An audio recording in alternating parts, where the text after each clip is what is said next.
projet immobilier que tu as piloté dans ta carrière?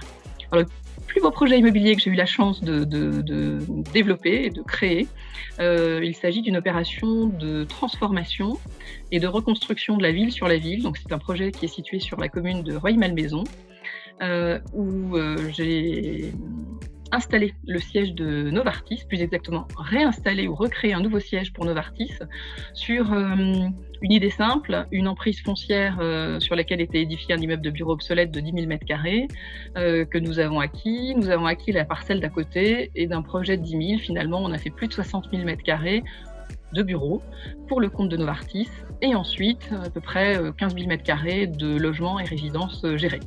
Voilà, donc c'est une idée simple, comment faire plus avec moins. Avec le télétravail, bientôt la fin des immeubles de bureaux, alors certainement pas. Je crois que le télétravail a eu le mérite de démontrer que, le fantasme des collaborateurs qui étaient tout en télétravail, c'est le bonheur, en clair, ce fantasme est tombé, parce qu'on s'est rendu compte, encore une fois, combien on était un animal social, qui avait besoin d'interagir avec son environnement professionnel. Et deux, l'autre, on va dire, fantasme qui pouvait être celui des chefs d'entreprise ou des dirigeants qui pouvaient considérer que les collaborateurs qui étaient en télétravail se limaient les ongles toute la journée, eh bien, c'est complètement faux puisque, en effet, le télétravail a démontré, sa résilience et deux, que les collaborateurs étaient encore plus productifs en télétravail, en tous les cas pendant une période courte. Donc nous, ce que nous constatons en fait au quotidien, c'est que évidemment la crise sanitaire a remis en question considérablement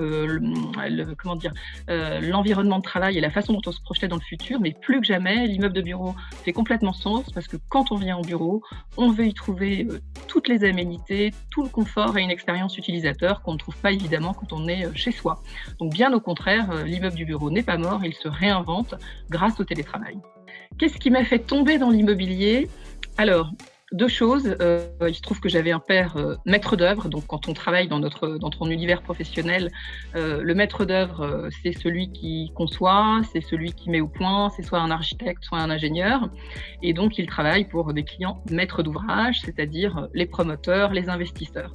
Bon bref, donc il y avait un petit côté familial, mais je dirais qu'à l'origine, j'étais plutôt contre cette idée-là. Et finalement, c'était à l'occasion de mes stages dans le cadre de mon apprentissage à l'ESCA, que j'ai fait un premier stage chez Cogedim, depuis devenu Altarea Cogedim, dans les équipes de vente. Ça m'a plu, et puis j'ai continué par un deuxième stage. Et au final, à la fin de l'ESCA, j'ai eu différentes options. Et un peu par coup de cœur, parce que j'ai fait le choix d'une équipe, d'une société, j'ai finalement choisi de démarrer ma vie professionnelle dans l'immobilier.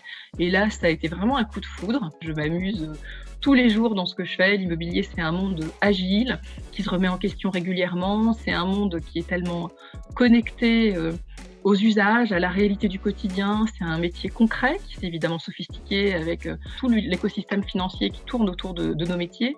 Et en même temps, c'est un univers créatif avec les architectes, les urbanistes, les designers.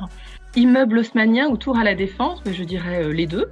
L'immeuble haussmannien a le mérite très souvent d'être dans le Paris QCA. Donc c'est vrai qu'en particulier post-crise sanitaire, les utilisateurs et quand je dis les utilisateurs, ce sont les occupants des immeubles de bureaux ont plus que jamais envie d'être proches de lieux de centralité où on a effectivement les commerces, les restaurants, la qualité des transports en commun. Et la Défense, parce qu'on y trouve aussi un hub de transport en commun incroyable, inégalé dans le Grand Paris. Deuxièmement, parce qu'il y a un travail phénoménal qui a été fait depuis 15 ans par l'établissement public d'aménagement de la Défense, avec la remise à niveau du circulaire, avec le déploiement d'une offre de services, de commerce, etc., qui est extrêmement de bonne qualité. Et surtout, à la Défense, on y trouve aujourd'hui des immeubles de nouvelle génération qu'on ne trouve pas nécessairement dans Paris. Et enfin, sans vouloir être nécessairement, par les chiffres, mais enfin, il y a un gros écart quand même de loyer entre Paris et la Défense. Donc ça peut faire réfléchir, parce que quand vous avez entre le QCA et la Défense environ 400 € de loyer de différence, évidemment, dans le PNL d'une entreprise, ça peut faire la différence.